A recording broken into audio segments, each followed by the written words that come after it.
para a gente ler esse texto. Juízes capítulo 6, Juízes 6, verso de número 11.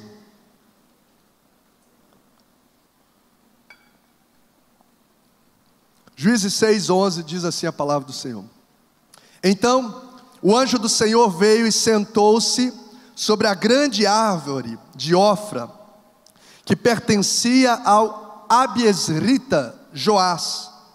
Gideão, filho de Joás, estava fazendo o quê?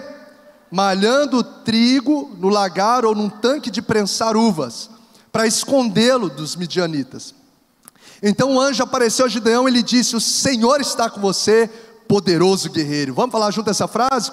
O Senhor está com você, poderoso guerreiro. Fala para quem está do seu lado assim: O Senhor está com você, poderoso guerreiro. Amém? Ah, Senhor, Gideão respondeu. Se o Senhor está conosco, por que aconteceu tudo isso? Onde estão todas as tuas maravilhas que os nossos pais nos contam? Quando dizem, não foi o Senhor que nos tirou do Egito, mas agora o Senhor nos abandonou e nos entregou nas mãos de Midian. O Senhor se voltou para ele e disse: Com a força que você tem, vá libertar Israel das mãos de Midian. Não sou eu quem o está enviando? Ah, Senhor, respondeu Gideão. Gideão não é fácil não. Como posso libertar Israel? Meu clã é o menos importante de Manassés. Eu sou o menor da minha família. Verso 16, vamos ler juntos? Verso 16 e último. Eu estarei com você, respondeu o Senhor, e você derrotará todos os midianitas como se fossem um só homem. Você pode dizer glória a Deus? Se assente. Deixa esse texto aberto aí por fineza. Vamos orar mais uma vez ao Senhor. Jesus, te damos graças por essa noite em que temos o privilégio de nos reunir para prestar um culto ao Senhor. E nós aqui, Deus, levantamos dessa noite, Deus, desde o primeiro minuto desse culto, um altar de adoração a Ti. Nós adoramos ao Senhor, nós nascemos para Te adorar, e nos reunimos aqui para adorar o Teu nome. Que o Senhor receba a adoração dos nossos lábios, da nossa mente, das nossas motivações, do nosso coração, sejam como aroma suave a Ti. Que as nossas orações, ó Deus, construa, ó Deus, memórias diante dos céus e suba como incenso diante do Senhor. Que o Senhor nessa noite, pelo poder da Tua palavra, que é como espada de dois gumes, penetre no nosso coração, a ponto de dividir alma e espírito juntas e medulas. Fale conosco através dessa voz do Senhor, que é poderosa. Esse Deus, como cantamos aqui nessa noite, que é um Deus que é vivo e que está neste lugar. Nós te entronizamos nessa casa, nós amamos a Tua presença, nós amamos ouvir a Tua voz, nós amamos a Tua casa, e pedimos que o Senhor fale conosco. Assim oramos em nome de Jesus, amém, glória a Deus. Juízes 16, alguém aqui tem plantação, horta, como é que é o nome daquele negócio, que faz lá, canteirinho? Quem aqui, dá um sinal só para eu ver. Tem aí? Tem lá na sua casa? O que você planta lá? Couve, cebolinha, taioba, ó, coisa boa. Fiquei sabendo que o presbítero Mateus, plantador de maracujá. É isso mesmo? Pois tem que trazer os maracujá para a gente ver se você está um bom cultivador aí. Quem mais aqui planta? Tem mais alguém que tem uma hortinha em casa, pequenininha? Tem? Está lá, também tem, primo? Ai, que legal, que coisa boa. Eu lembro do meu pai, lembra, mãe? Meu pai, ele tinha numa parte de trás do quintal, ele fazia uma hortinha lá. Eu lembro que ele cercava a horta com telha, pegava aquelas telhas, né? Eu não sei, aquelas telhas assim, e fazia os canteirinhos retangular, e ficava ali horas, cultivando aquela horta, cavando. Eu lembro das carroças chegando com esterco, lembro da gente indo lá no mercado comprar aquelas sementinhas, né? Aquelas sementinhas para poder plantar. Lembro de eu colocando os dedinhos assim, fazendo os buraquinhos, depois vinha e colocava as sementinhas, e crescia. Meu pai enchia o peito para falar assim: a nossa horta aqui é sem agrotóxico, né, mãe? Sem agrotóxico. E ficava cuidando, né, aquele zelo. Lá tinha também taioba, couve, tomatinho, salsa, e era muito, muito legal. Foram muitos meses, né, mãe? Foram anos, muitos anos, né? Muitos anos meu pai cultivou essa hortinha lá no quintal, lá da nossa casa. Agora eu queria que você então, tem pouca gente aqui que tem horta, né? Ou que cultiva isso. Mas eu queria que você imaginasse aí, que você tem assim uma grande horta, né, um grande horta, quem sabe um pomar. Imagine ali que durante toda a primavera, durante todo o verão, você está ali trabalhando arduamente sobre essa horta. Doido para ver os frutos. Pega esse aqui de manjericão, esse primeiro aqui. Eu não sei de que é isso aqui, gente. Esse aqui é de quê? Ah, parece hortelã. Hã? Eu não sei não. Depois eu coloco aqui para vocês sentirem. Você conseguiu ler? Essa aí mesmo? Pode ser. E aí imagina você cultivando essa horta, você trabalhando ali, para que você produza com todo cuidado, você abrindo, imagina você regando, todo dia. Nossa, pai, estou tão bom, estou precisando de treinar um pouquinho mais. Você cuidando, podando, e de repente, acontece uma tragédia. Eu estou aqui com uma hortinha aqui, né, bem pequenininha, mas imagina uma grande horta, imagina uma grande plantação, que de repente, um dia comum, os inimigos próximos de você invadem a sua horta. Esses inimigos próximos, eles invadem essa horta que você cuidou durante meses e meses, que você ficou com expectativa de colher os frutos, de poder colher aquilo que você plantou, que você cuidou com todo cuidado, e de repente os inimigos vêm e fazem assim, ó.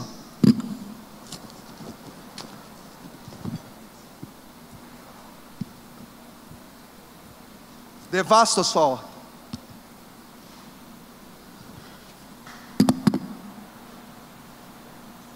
Você ficou muitos meses, mas os inimigos vêm, ó, você plantou durante anos, você investiu, mas os inimigos vieram ao seu redor e acabaram com a sua plantação, com a sua expectativa de fruto. Imagine que um dia que você estava precisando, esperando colher, de repente sua horta fica assim, devastada. A sua horta fica arruinada.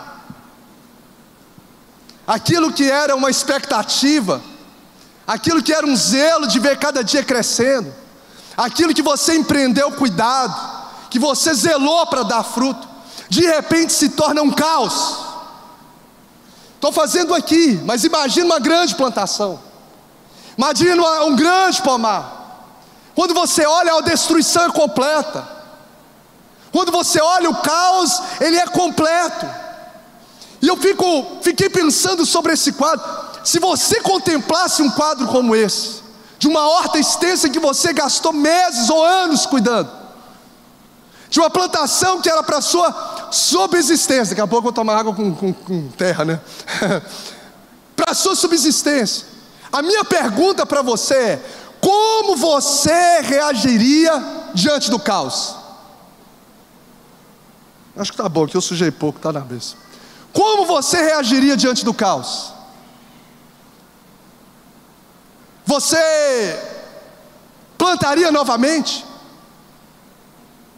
Como você reagiria diante do caos? Você desistiria de plantar? Olha o investimento, quantos meses, o quanto que eu cuidei, o quanto que eu zelei, o quanto que eu protegi, o quanto eu estava preocupado com os frutos, e de repente o inimigo vem e destrói a plantação.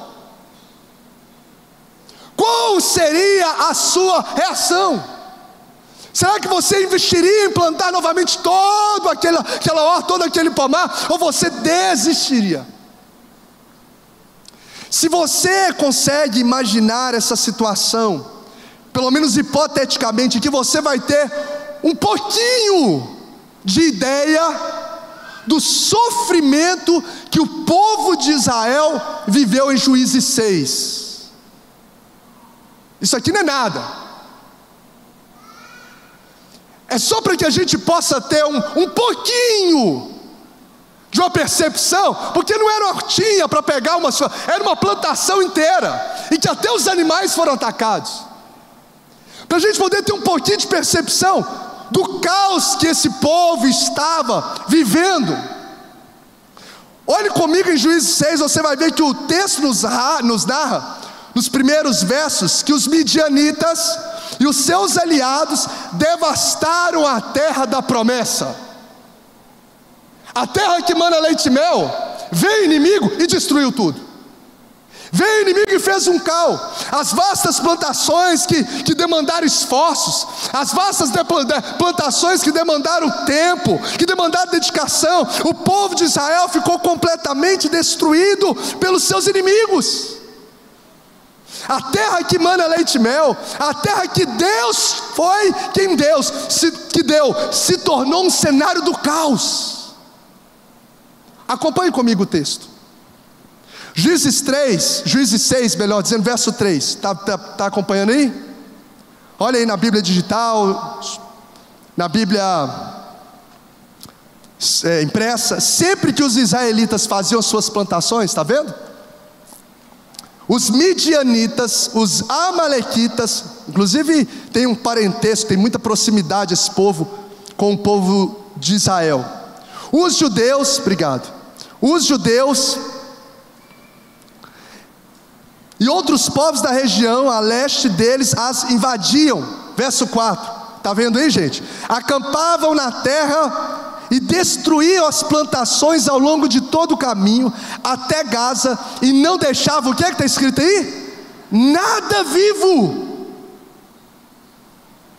Não deixava nada vivo em Israel, nem ovelha, nem gado, nem jumento, nem plantação. Verso 5. Eles subiam trazendo os seus animais e as suas tendas, e vinham como enxames de gafanhoto. Era impossível contar os homens e os seus camelos. Invadiam a terra para devastá-la. Agora, olha só, isso aconteceu apenas uma vez? O que você acha? Sim ou não? Não. Você vai observar no verso 3, a parte A, que isso aconteceu várias vezes.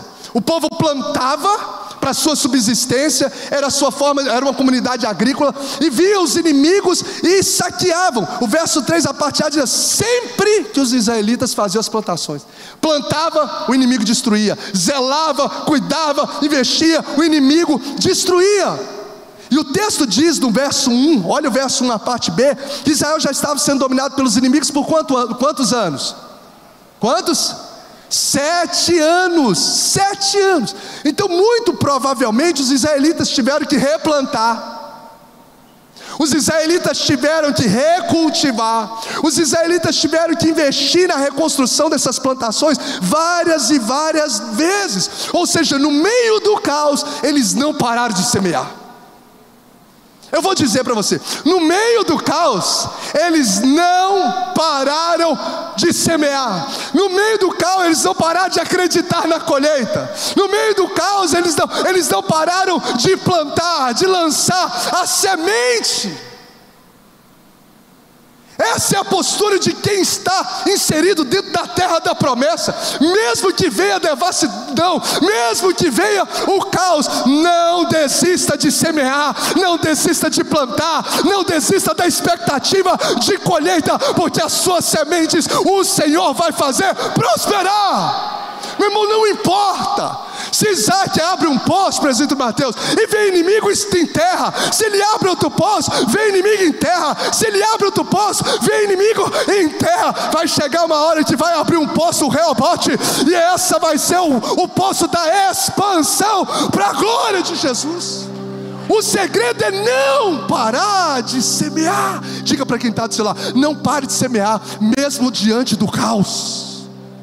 Ei, você que é casado, está vivendo um momento de crise, não pare de semear, não pare de cumprir os princípios, continue amando, continue perdoando, continue respeitando, continue orando.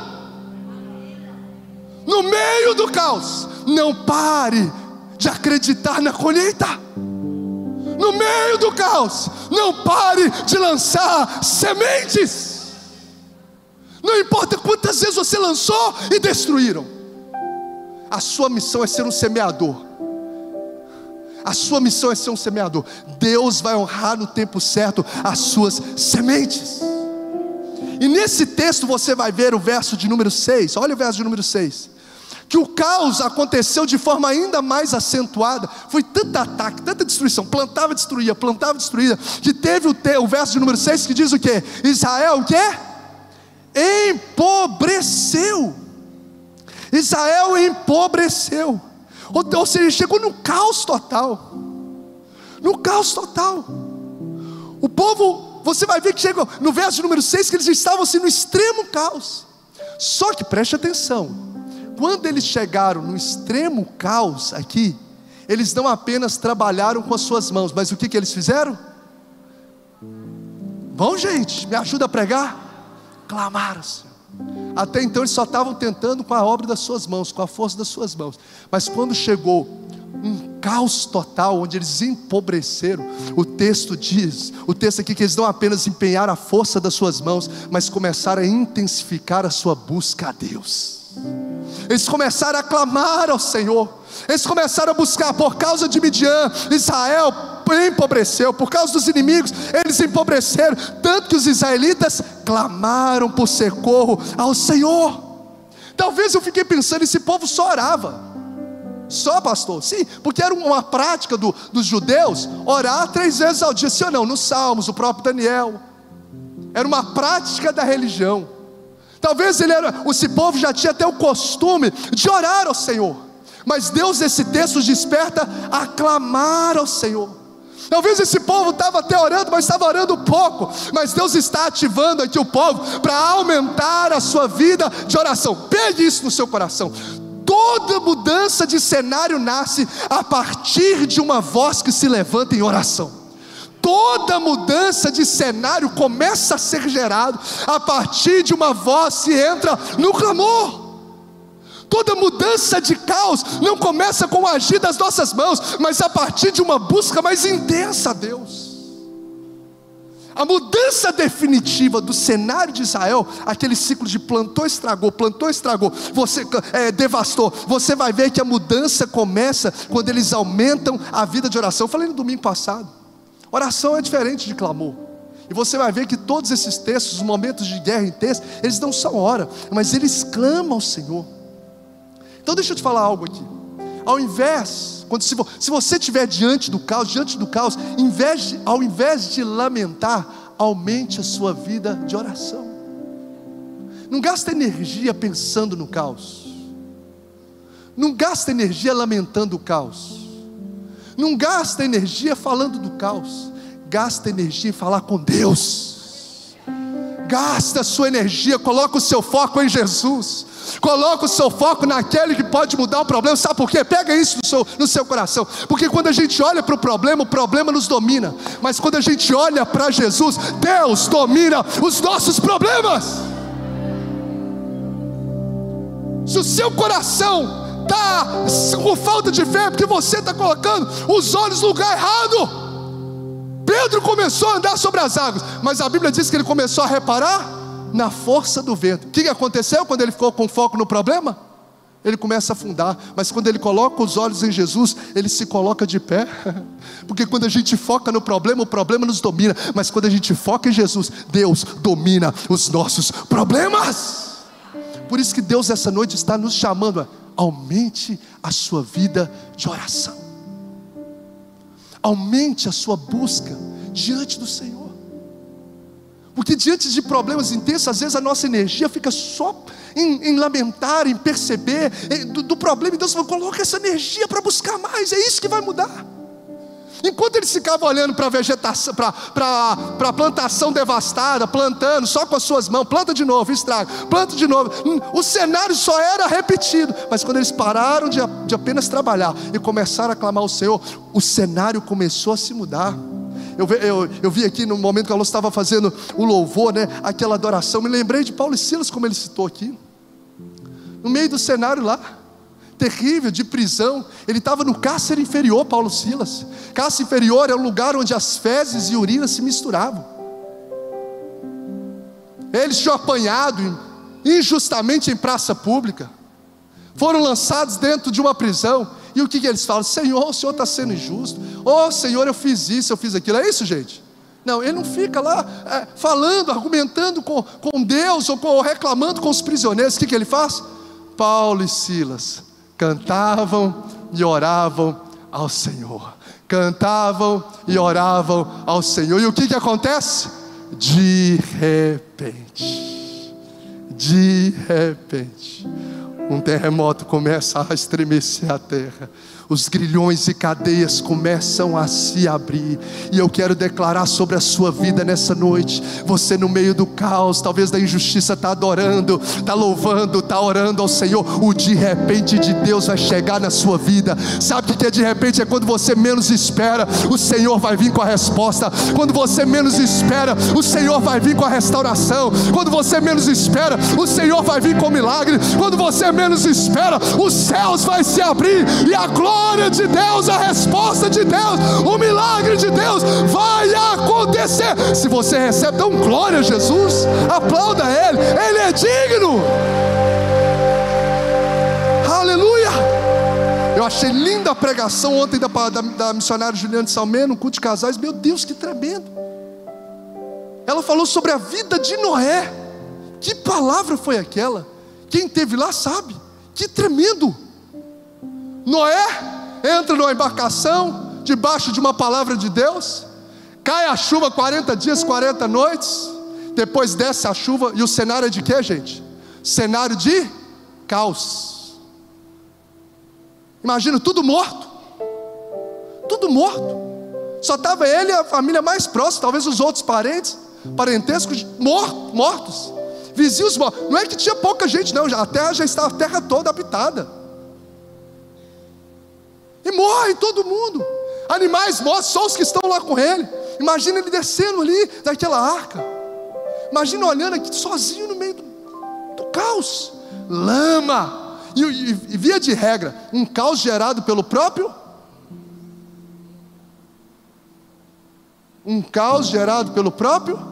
Deus.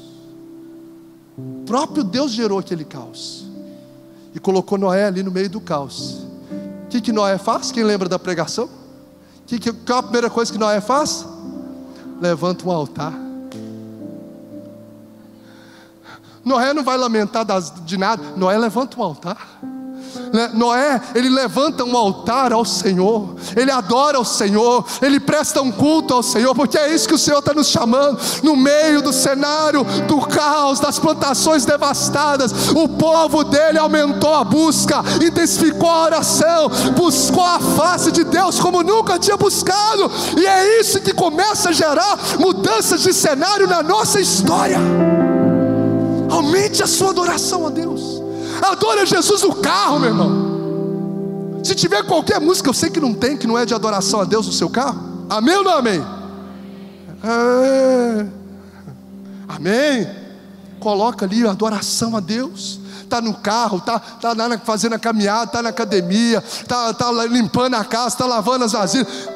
Levante um altar de adoração a Deus, porque não tem a ver com o ambiente, meu irmão. Pode estar na prisão, pode estar deitado na cama, pode estar fazendo qualquer... O Senhor está recebendo a adoração dos nossos lábios, do nosso coração. E quando a gente está adorando, os cenários estão mudando. Quando a gente está adorando, os céus estão se movimentando. O cristão, irmão, é por aquele que vê, por aquele que crê, e não por aquele que vê. Tudo parece normal, mas não está normal, porque os céus já estão em movimento quando o povo clama. Por isso, aproveite, meu irmão, vê essa semana para o clamor, das manhãs ali com Deus. Agora o texto segue dizendo que quando o povo clamou, olha o verso de número 6. Quando os israelitas clamaram ao Senhor por causa de Midian, Ele lhes levantou um profeta. Quando o povo clamou, Deus levantou uma voz profética e diz assim: assim diz o Senhor, verso 6, o Deus de Israel: tirei vocês do Egito. Deus começou a lembrar o povo de Israel da terra da escravidão. Eu os livrei do poder do Egito e das mãos de todos os seus opressores. Expulsei e dei a vocês a terra deles. Olha só, se você observar, no meio do clamor, Deus levanta uma voz profética para lembrar o povo do quê? Das promessas de Deus. Então, no meio do caos, a gente precisa aumentar a nossa vida de oração. E no meio do caos, traga à memória as promessas e os grandes feitos de Deus na sua vida. Quando você estiver no cenário do caos, lembra da palavra daquele que te chamou. Quando você estiver diante do cenário do caos, lembra, o texto diz aqui, o profeta se levanta, e não é para falar do futuro, é para falar do que Deus já falou no passado. O profeta se levanta não é para falar do futuro, o anjo é que fala do futuro depois com o próprio Gideão. Mas o profeta se levanta no meio dos israelitas, não é para falar do futuro, mas é para poder lembrar das promessas do passado que ficaram esquecidas. Porque tem momento a gente começa a olhar tanto para o caos que a gente esquece das promessas. O texto diz assim, tirei vocês do Egito, vocês estão lembrados não? De uma opressão de 400 anos, vocês estão 7 anos aí, acham que tudo acabou? Eu tirei vocês de opressão de 400 anos. Eu os livrei do poder do Egito. Eu expulsei esses homens de lá. E o texto diz, e dei a vocês a terra deles, nos ensinando que diante do caos, da devastação daquilo que a gente plantou na nossa casa, na vida de um filho, talvez na vida financeira, no ministério, traga à memória as promessas de Deus e os grandes feitos de Deus à sua vida. Talvez você está vivendo um caos da sua saúde. Talvez, pastor, eu estou vivendo um caos na minha saúde. Duas coisas: intensifique a sua vida de oração e lembre das curas e milagres que Deus já fez na sua história através de você. O que a Bíblia diz? Traga à memória aquilo que nos dá esperança. Talvez você está vivendo um caos da vida financeira. Lembra das provisões. É isso que Deus fez através do profeta, fazer simplesmente o povo lembrar do que Ele já fez. Lembra das provisões que Deus já deu para a sua vida, que Deus já deu para a sua empresa, que Deus já deu para a sua casa, que Deus já deu para a sua história. Diante talvez de um caos na vida conjugal, lembre das promessas sobre essa aliança. Lembre sobre as promessas de Deus sobre o seu casamento. Talvez diante de um caos ministerial, lembre o quanto Deus já derramou na sua vida, o quanto Deus já tem liberado uma palavra sobre a sua história. Então, diante do caos, aumente a sua busca por Deus. Diante do caos, lembre das promessas que Ele já fez. Sabe por que, gente, a gente precisa lembrar? Porque um milagre que acontece na nossa vida, você vai ver de fora aquilo que começa por dentro. O milagre que é gerado fora, tem origem aonde? Dentro de nós. Você vai ver lá o Jairo caminhando com Jesus, e os homens chegam e falam assim, os servos dele, a sua filha já morreu. Jesus falou, não temas, crê somente. E ele prosseguiu. Ali já começa o milagre. O milagre começa de dentro para fora. O milagre que a gente vê com os olhos, ele nasce dentro do coração. O milagre que a gente contempla com os olhos, nasce dentro do nosso coração. Então Deus está nessa noite relembrando promessas para pessoas aqui. Deus está trazendo promessas. Eu não sei se tem alguma área da sua vida que você está vivendo um caos, mas Deus manda lhe dizer nessa noite, lembre das promessas que eu já lembrei sobre a sua casa, sobre a sua vida, sobre o seu chamado. É o mesmo Deus de ontem, é o Deus de hoje, e será para todo sempre. Bendito seja o nome do Senhor. O povo aumenta a busca de oração. Deus levanta a voz profética para lembrar o povo das promessas. E aí você vai ver que Deus não apenas chama o povo para uma oração mais intensa, para ouvir a voz profética, mas Deus chama o povo para ação. Você vai ver aqui, que quando o povo clama e ouve a voz profética, Deus começa a levantar os seus guerreiros. O povo clama, Deus traz à memória as promessas, e Deus começa a levantar os guerreiros. Então, coisas que a gente aprende que diante do caos, fale com Deus, ouça Deus, mas sobretudo se mova em Deus. Fale com Deus, ouça Deus, mas sobretudo se mova em Deus, porque Deus vai te levantar como um guerreiro nessa guerra, no nome de Jesus. Aí você vai ver Deus levantando um homem chamado Gideão, que é o texto que nós lemos. Depois você vai ver com a voz e com as promessas, Deus levantando um exército de guerreiros destemidos. os 300 de Gideões. A vida de Gideão é um retrato de muito dos nossos corações. Esse homem aqui, ele é o quinto juiz do livro aqui de Juízes. Você vai ver no texto que nos fala que ele é filho mais novo de Joás. Ele era da tribo, qual a tribo que ele era, gente? De Manassés, o menorzinho lá. O seu nome significa lenhador, batedor. Ele era um pequeno agricultor, ele estava lá malhando trigo no lagar, porque estava com medo, né, dessas ações dos midianitas, e escondido ou sendo cauteloso quanto a isso. E você vai ver que Gideão é um homem comum. Por isso que eu quero inspirar o seu coração aqui com essa palavra. Gideão era um homem comum. Gideão era um homem cheio de limitações, como eu e você somos. Mas foi esse homem comum, esse homem que aos nossos olhos seria improvável.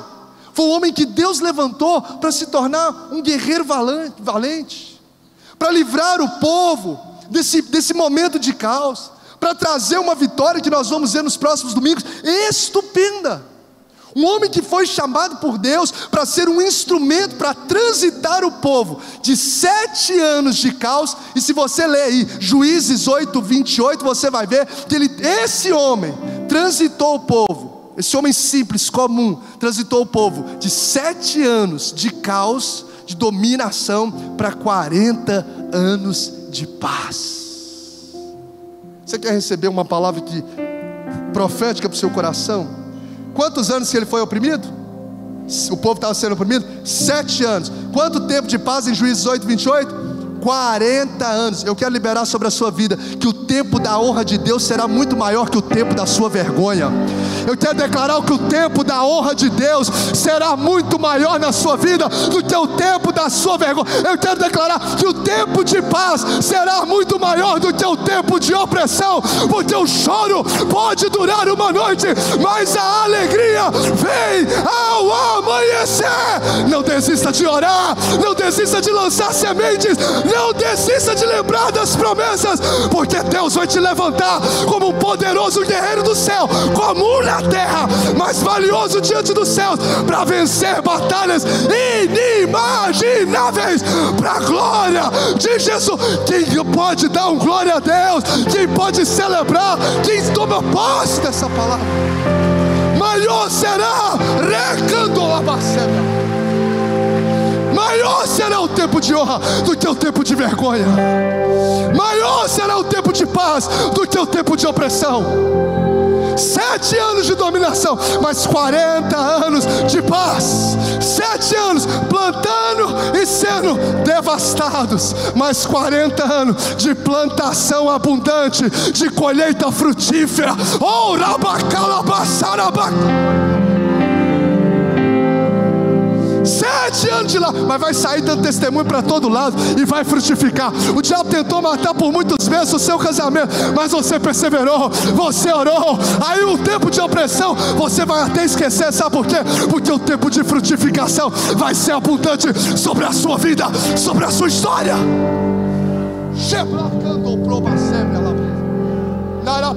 Eu quero declarar isso como uma palavra profética sobre famílias aqui nessa noite. Persevere, intensifique a oração, persevere, ouça, lembra das promessas de Deus, porque o Senhor não é homem para que minta, e nem filho do homem para que se arrependa. Acaso tendo Ele prometido não fará? Tendo Ele falado não cumprirá?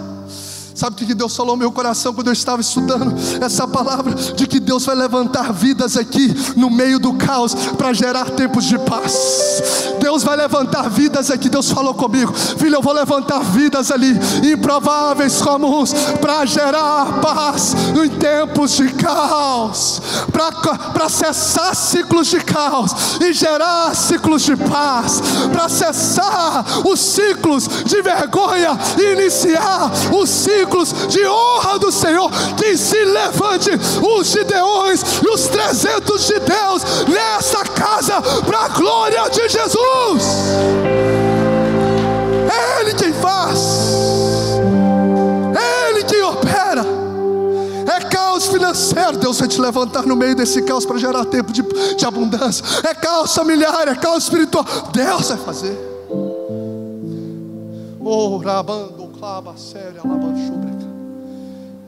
Eu quero destacar, porque o Senhor vai levantar gente no nosso meio, como Gideão. E eu quero nesses minutos finais falar para você sobre o chamado de Gideão, porque vai ativar a chamada aqui nessa noite. Jesus vai te pegar hoje. Deixa eu te falar alguns aspectos aqui do chamado de Deus. Diga comigo, o chamado de Deus, ele é pessoal. Diga, o chamado de Deus é pessoal. Olha o verso de número 11 e 12.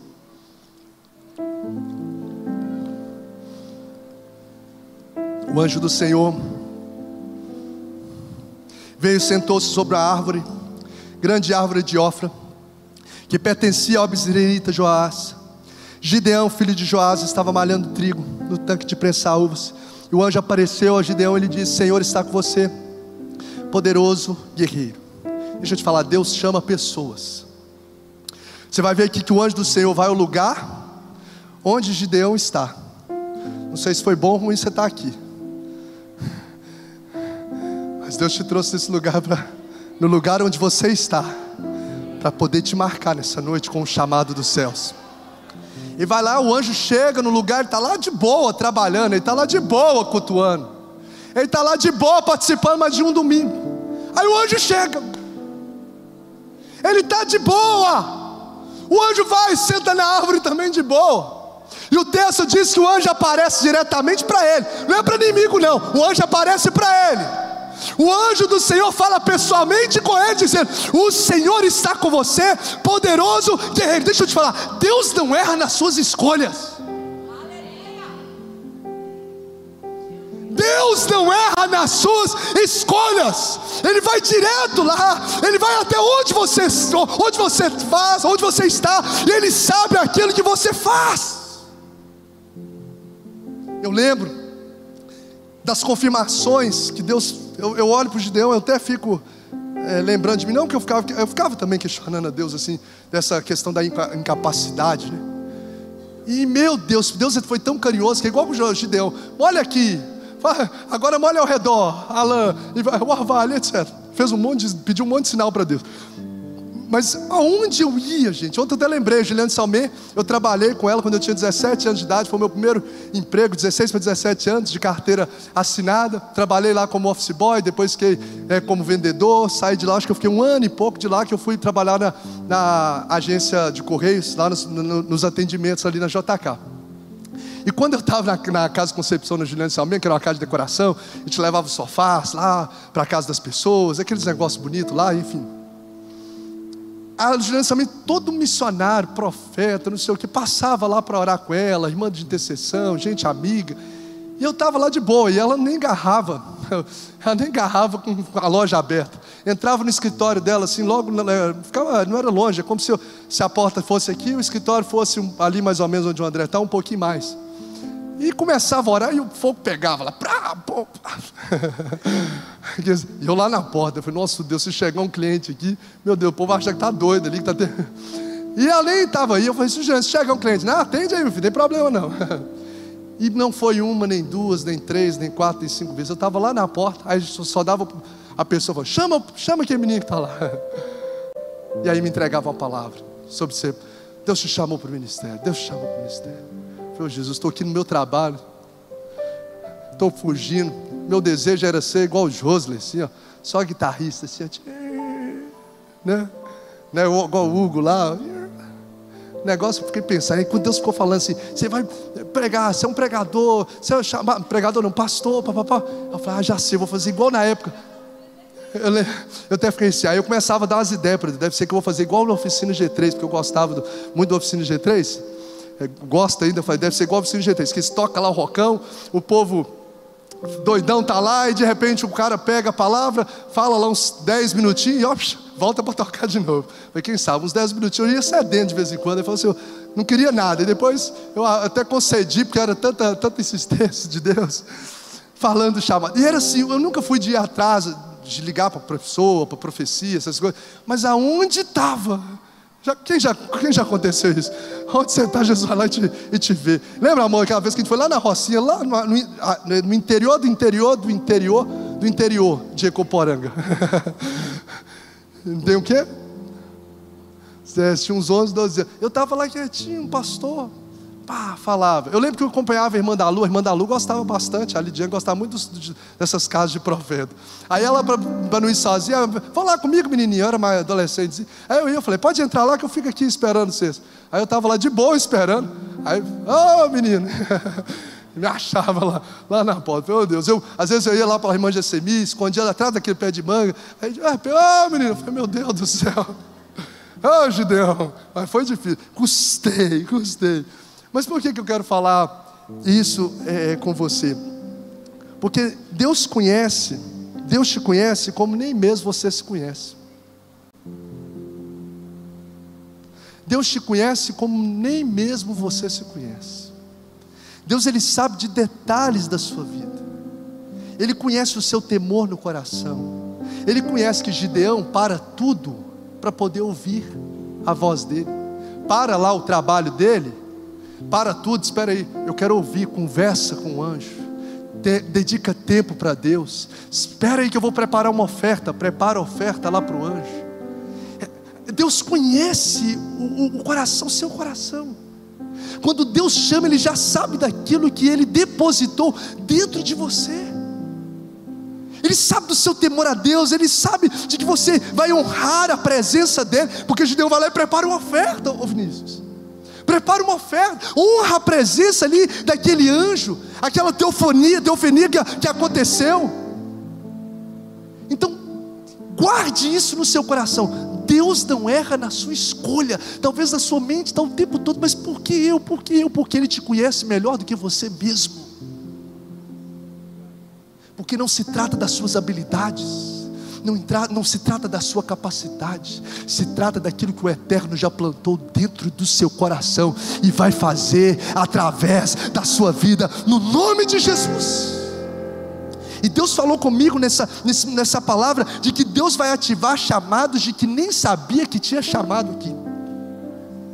Eu vou ativar, tem gente que já sabe, há um chamado, Deus vai confirmando, igual eu aqui, o Sonsão aqui, 200 mil anos, confirmando. Agora Deus falou comigo nessa noite, quando eu estava preparando sobre essa palavra, filho, eu vou ativar chamado de quem nem sabe que tem chamado.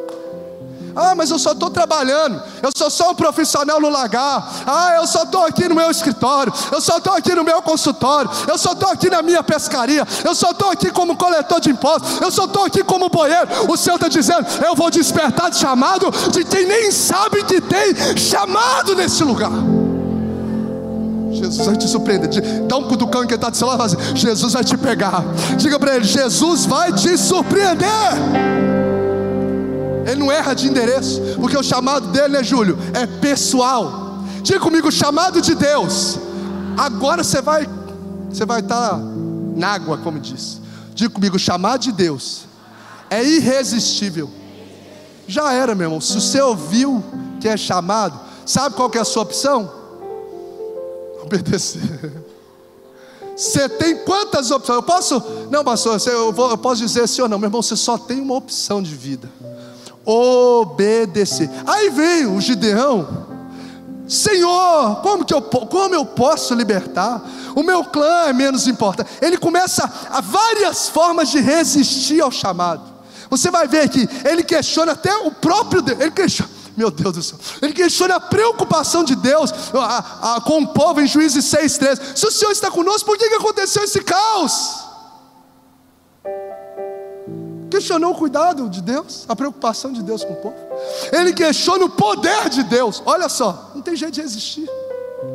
Onde estão, verso 13, a parte B, onde estão todas as suas maravilhas que os nossos pais nos contam?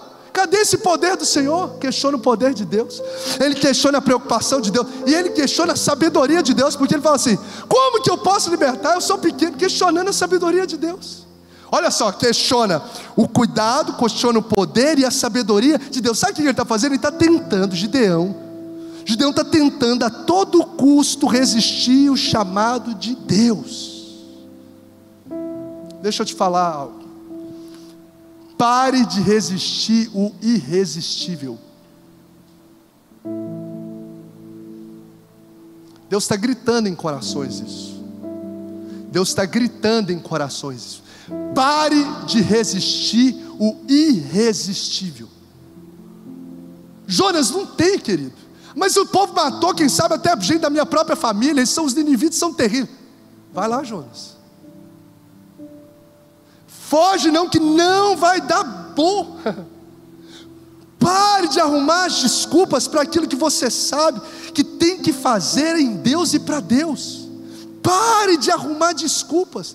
Mais uma vez eu digo, Deus não errou em te chamar. Resistência, querido, gera cansaço. Resistência gera frustração. Então essa noite é a noite de você rasgar o coração e dizer: eis-me aqui, Senhor. Deus está falando com vidas essa noite. Pare de contemplar o caos. Pare de questionar o caos. Pare de lamentar o caos. E se levante como um agente de solução do caos, uma solução de paz, como um guerreiro que não resiste o chamado de Deus. Moisés tentou várias justificativas, mas não conseguiu. Senhor, eu não sei falar. Não tem jeito, porque o chamado de Deus, ele é irresistível. O chamado de Deus é pessoal. O chamado de Deus, anote isso aí, o chamado de Deus é intransferível. Vamos dizer essa frase junto, 1, 2, 3 e... O chamado de Deus é intransferível. Ele fala: eu sou o menor do meu clã, ou seja, escolhe outro. Eu sou o mais pobre da minha família, sou o menor da casa do pai. O que ele está dizendo? Escolhe o outro. Ô Gideão, ô Gideão, ô Gideão, não queira terceirizar o que Deus confiou nas suas mãos. Pare de transferir aquilo que Deus chamou. Ele está dizendo: eu estarei com você, e você que vai derrotar. Ou seja, Gideão, é você mesmo, é eu com você, e juntos nós vamos derrotar os inimigos. Irmão, ouça como voz de Deus para o seu coração nessa noite. Deus não está querendo saber das suas desculpas, mas da sua obediência. Deus não quer saber das suas desculpas. Deus quer saber da sua obediência.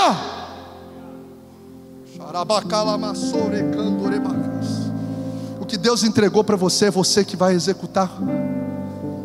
Chega de desculpas. O chamado de Deus é pessoal. O chamado de Deus é irresistível. O chamado de Deus é intransferível. O chamado de Deus é sobrenatural. Oh, aleluia. Porque você fica questionando? É porque você acha que vai fazer na força do seu braço. Sabe quem vai chamar? Sabe quem vai chamar Gideão? É o anjo do Senhor. A expressão o anjo do Senhor, ela é uma expressão que denota teofania. Muitos estudiosos dizem que esse o anjo do Senhor não é anjos, o anjo Miguel. O anjo do Senhor é uma aparição do próprio Jesus em questões específicas do Antigo Testamento. Antes dele vir como Messias, ele se manifestava como esse, o anjo do Senhor. Ou seja, você vai ver que o chamado, ele é feito de forma sobrenatural. De forma sobrenatural. E acontece também de forma sobrenatural. Ele marca o nosso coração que a gente não consegue outra opção. É sobrenatural.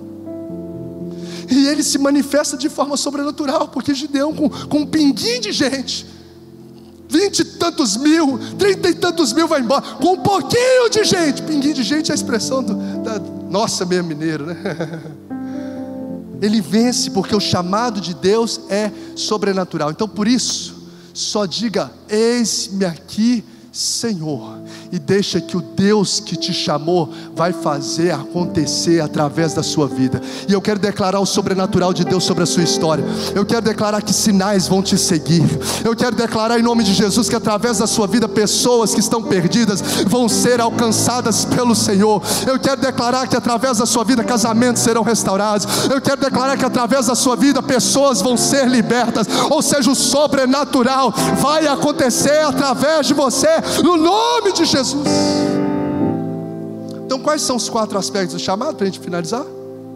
Ele é pessoal, Ele é irresistível, Ele é intransferível e Ele é sobrenatural.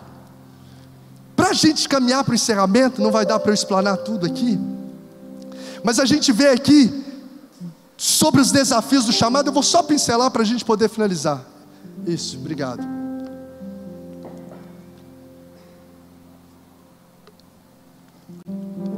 Só para tranquilizar o seu coração, escreve essa palavra. Qual é o desafio do chamado? São dois pelo menos. Primeiro, a missão ela é sempre grandiosa e difícil. Por isso que a gente resiste, entende? Por isso que Jonas quer sair fora. Mas guarde isso, Deus te chamou, a missão ela sempre é grandiosa e ela é difícil humanamente. Você vai ver esse texto: inimigos 7 anos consecutivos, oprimindo território, pessoas, matando animal. Verso 4, tinha nada vivo, destruindo plantação, leva o povo de Israel ao empobrecimento, à falência. Era como enxames de gafanhotos, devastadores. Eles tinham aliados perversos, inimigos, amalequitas e outros povos. Era uma opressão territorial, era opressão política, era opressão econômica, era opressão emocional, era opressão espiritual. Imagine uma pessoa se levantar sem ter habilidade de guerra, só tem a habilidade de bater o trigo, não sabe mexer com espada, não sabe mexer com nada. Imagine esse cara se levantar para destruir esse inimigo. Imagina esse cara se levantar. Ou seja, a missão ela é grandiosa, a missão é praticamente impossível. Então guarde isso no seu coração, para que você não arrume desculpas diante do chamado de Deus. A sua missão sempre será maior que você, mas ela nunca será maior do que o Deus que te chamou.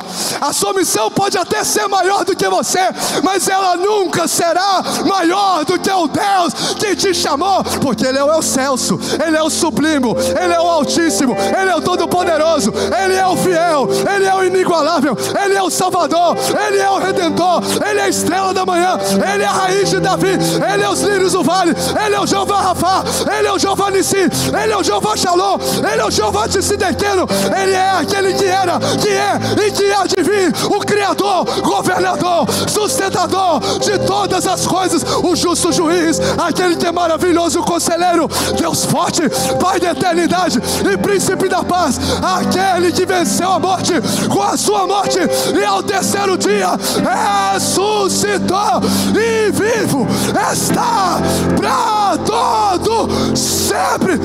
Exalte ao leão de Judá. Mas dá glória. Glorifica, glorifica, glorifica, glorifica.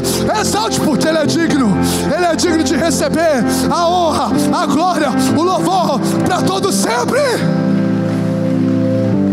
A missão sempre é maior que você, mas nunca maior que o Deus que te chamou. Então saiba e guarde no seu coração como palavra profética. Tem coisas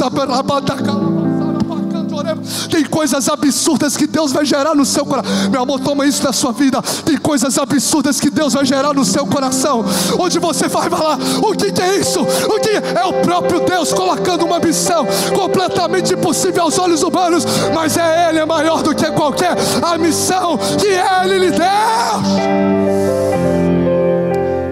Deus vai gerar coisas absurdas em corações. Deus falou comigo: tem vidas improváveis que Ele vai chamar você para alcançar vidas improváveis. Tem guerras dificílimas que Ele vai colocar você para lutar, mas Ele vai te dar essa vitória. Tem promessas inimagináveis que Ele vai entregar para você. E deixa eu falar algo para você: não tem a ver com a força do seu braço. É por isso, entenda, não tem a ver com a força do seu braço, tem a ver com a força do braço do Senhor. Porque para Ele não há nada demasiadamente difícil. Para Ele não haverá impossíveis em todas as suas. Deus está gerando no meu coração um tempo de sinais e prodígios vão se manifestar nesse ambiente.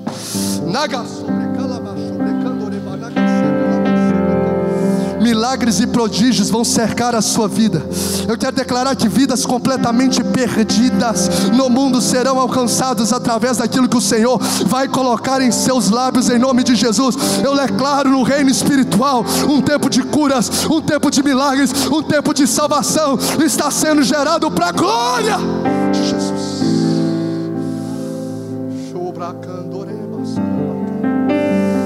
Os desafios do chamado é que a missão é sempre maior do que nós, mas nunca maior do que o nosso Deus. O desafio do chamado é que o guerreiro que Deus levanta é sempre limitadíssimo. Você é mesmo limitadíssimo e incapaz. Você vai ver um Gideão que não era soldado, ele era agricultor. Você vai ver um Gideão que fazia parte do clã menos importante da terra ali, da tribo de Manassés. Provavelmente a família dele é a família mais pobre, é a família mais irrelevante. Ele fazia parte de uma família que tinha histórico de idolatria, porque ele vai lá e destrói o altar na casa. Ele é um cara que não tem histórico de quem Deus faz levantar. Ele não tem cara de quem é que Deus vai levantar. Ele não tem habilidade de quem Deus tem cara de vai levantar. Mas 1 Coríntios 1, 26 a 29, especificamente o verso 27 diz assim: Deus escolheu o que para o mundo é loucura para envergonhar os sábios, e escolheu o que para o mundo é fraqueza para envergonhar o que é forte. Ele escolheu o que para o mundo é insignificante, desprezado, e o que não é nada, para reduzir a nada o que é, a fim de que ninguém se vanglorie. Sabe por que ele faz isso? Para que todos vejam que a glória é dele, por meio dele e para ele são todas as coisas. Para saber que a gente não é nada mesmo, se não é a graça de Deus, se não é o poder de Deus, se não é a ação de Deus, nada acontecerá. Então deixa eu te chamar agora para você se mover, não pelo que você pensa sobre você, mas sobre aquilo que Deus já disse sobre você. Comece a se mover, porque o nosso Deus, Ele olha além das nossas aparências. Eu quero convidar você a colocar-se de pé. Eu tinha mais, nós só vamos encerrar aqui nessa noite.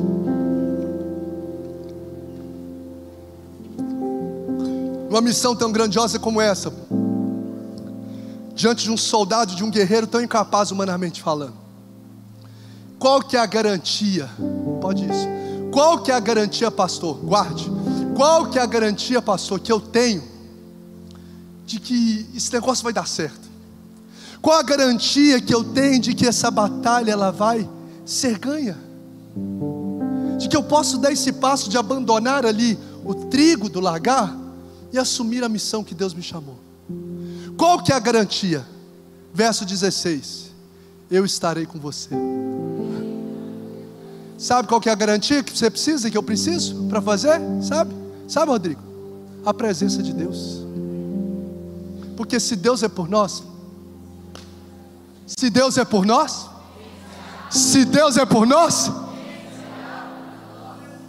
o que eu e você precisamos para ter garantia é a presença de Deus. Junto com o chamado vem a presença, isso basta. É o que Moisés falou assim: ó, o Senhor pode me dar qualquer coisa, mas se a tua presença não for comigo, nem me faça sair deste lugar. Qual outra promessa, qual outra garantia que eu tenho? Eu estarei com você, verso 16, e você derrotará. Promessa de Deus.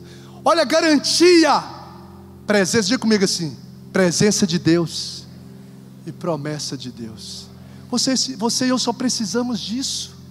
Garantias que Deus nos dá para que as vitórias vão acontecer no casamento, no ministério. Presença de Deus e promessa de Deus. Você, ô Gideão, pode ir, porque eu vou estar com você. E qual que é a promessa? Você vai derrotar. Já está certo que vai ser derrotado os midianitas. Então, se há promessa liberada, você não tem o que temer. Se existe uma palavra liberada, para de olhar para dentro, começa a olhar para o alto.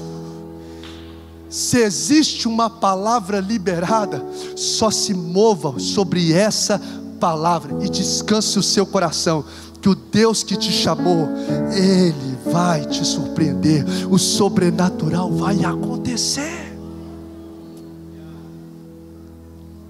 Cadê meu jarrinho para a gente encerrar? Jarrinho, o baqueado. já foi embora. Está aqui o resto dele. 7 anos. Caos, caos. Talvez você entrou aqui, está no cenário de caos. Lembra aqui do jarrim baqueado? Caos. Mas esse cenário de caos, quando você intensifica a sua vida de oração, quando você lembra das promessas, quando você se posiciona no chamado, dá aqui, eu quero mostrar para você o que vai virar esse cenário de caos. Eu quero mostrar o que esse cenário de caos vai virar na sua vida. O que o cenário de caos vai virar na sua vida? Vai florescer. Não tem inimigo que vai parar o que Deus já liberou. Vai florescer. Não tem inimigo que vai parar o que Deus já prometeu. Vai florescer. Não tem inimigo que vai destruir a plantação que você semeou. Vai florescer. Vai florescer. Vai florescer.